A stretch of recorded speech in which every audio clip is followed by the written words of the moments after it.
નમસ્કાર મિત્રો, સ્વાગત કરું છું આપ સર્વ કોઈ મિત્રોનું ગવર્મેન્ટ જોબ ઇન્ફોના યુટ્યુબ પ્લેટફોર્મ પર।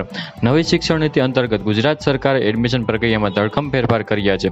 હાયર એજ્યુકેશન એડમિશન માટે ગુજરાત સરકારે એક નવા જ ઓનલાઈન પોર્ટલની શરૂઆત કરી છે, જેનું નામ છે જીકાસ પોર્ટલ।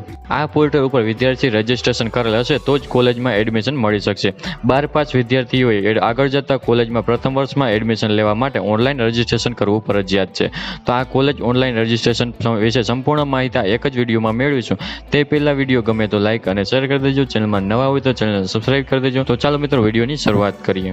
જૂન 2024 થી ધોરણ 12 પછી BA, BCom, BSc integrated course અથવા તો અન્ય કોઈ પણ ફેકલ્ટીના કોલેજના પ્રથમ વર્ષમાં એડમિશન લેવાનું હોય કે ગ્રેજ્યુએશન પછી માસ્ટર ડિગ્રીના પ્રથમ વર્ષમાં એડમિશન લેવાનું હોય કે પછી BEdમાં એડમિશન લેવાનું હોય અથવા તો PhDમાં એડમિશન લેવાનું હોય તો આના માટે ગુજરાત સરકારે પોર્ટલની શરૂઆત કરી છે જીકાસ। એમાં રજીસ્ટ્રેશન કરવું ફરજિયાત છે। જીકાસ એટલે કે પોર્ટલનું પૂરું નામ થાય છે ગુજરાત કોમન એડમિશન સર્વિસીસ। રાજ્યની તમામ સરકારી યુનિવર્સિટી, હાયર એજ્યુકેશન ઇન્સ્ટિટ્યૂટ, સરકારી કોલેજ, ગ્રાન્ટેડ કોલેજ અને પબ્લિક યુનિવર્સિટી સાથે જોડાયેલ રાજ્યની કોઈપણ સેલ્ફ ફાઇનાન્સ કોલેજમાં એડમિશન લેવું હોય તો ગુજરાત સરકારના આ પોર્ટલ પર રજીસ્ટ્રેશન કરવું ફરજિયાત છે, તો જ એ કોલેજમાં વિદ્યાર્થીને એડમિશન મળી શકશે। આ પોર્ટલ ઉપર રજીસ્ટ્રેશન કરેલ નહીં હોય તો તેમને એડમિશન નહીં મળે। જૂન 2024 થી આ પ્રમાણે જ એડમિશન પ્રક્રિયા થવાની છે।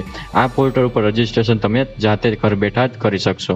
તો આ ગુજરાત સરકારના કોમન એડમિશન પોર્ટલ ઉપર રજીસ્ટ્રેશન કેવી રીતે કરવું, તેમાં કઈ કઈ વિગતો જોઈએ છે, રજીસ્ટ્રેશન કરવાની છેલ્લી તારીખ કઈ છે, તેના માટે વિડીયો ખાસ છેલ્લે સુધી જોઈ લેજો।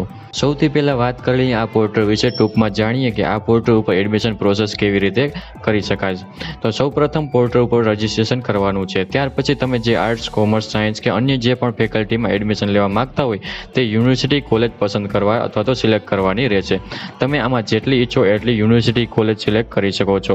સિલેક્શન થયા પછી તમે જેટલી કોલેજ પસંદ કરી હશે તે તમામ કોલેજ તમારી એપ્લિકેશન મોકલવામાં આવશે।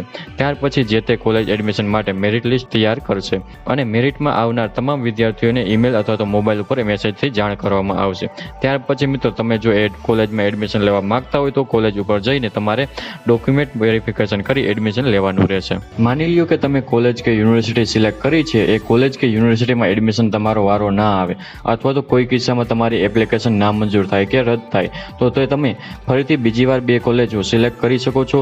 2 રાઉન્ડ પણ આપવામાં આવશે જેમાં તમે વધારાની કોલેજ પસંદ કરી શકો છો અને ફરીથી એડમિશન માટે રિક્વેસ્ટ નાખી શકો છો, પરંતુ તે ત્યારે જ થશે જ્યારે તમે રજીસ્ટ્રેશન અગાઉથી કરેલ હશે।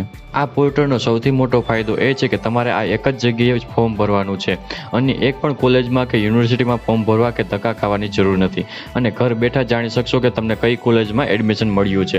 સામાન્ય રીતે જે કોલેજમાં આપણો ફોર્મ ભરતા હોય છે તે દરેક કોલેજમાં એડમિશન ફોર્મ ફી અલગ અલગ જગ્યાએ ભરવી પડે છે, પરંતુ અહીં એક જ વખત એક જ ફોર્મ ફી ભરી અને ગુજરાતની જેટલી ઈચ્છીએ તેટલી કોલેજ સિલેક્ટ કરી શકીએ છીએ।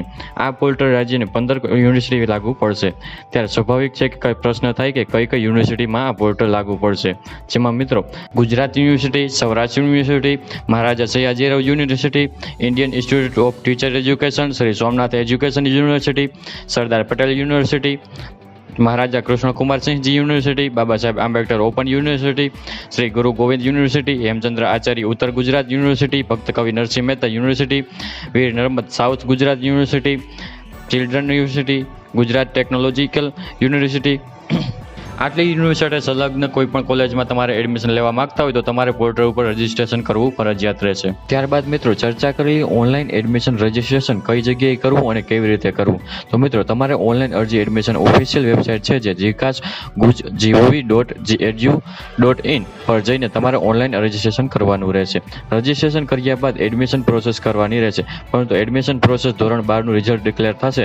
રિઝલ્ટ આવ્યાને 1 અઠવાડિયા પછી આ પોર્ટલ ઉપર એડમિશનની પ્રોસેસ શરૂ થશે અને 15 દિવસ સુધીમાં આ પોર્ટલ ઉપર તમે એડમિશનમાં તમે કોલેજ અને યુનિવર્સિટીની ચોઈસ કરી શકશો। 15 દિવસ સુધીમાં આ પ્રોસેસ ચાલશે। 15 દિવસમાં તમે જે કોલેજમાં એડમિશન લેવા માંગતા હોય તેની પસંદગી અને સિલેક્શન આ પોર્ટલ ઉપર કરવાનું રહેશે।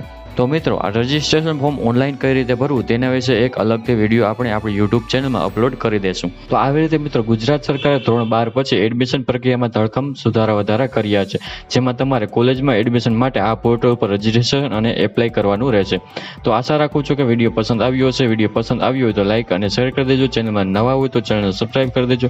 ફરી મળીશું નવા વિડીયોમાં, નવા ટોપિકમાં। ત્યાં સુધી મિત્રો જય હિન્દ, જય ભારત।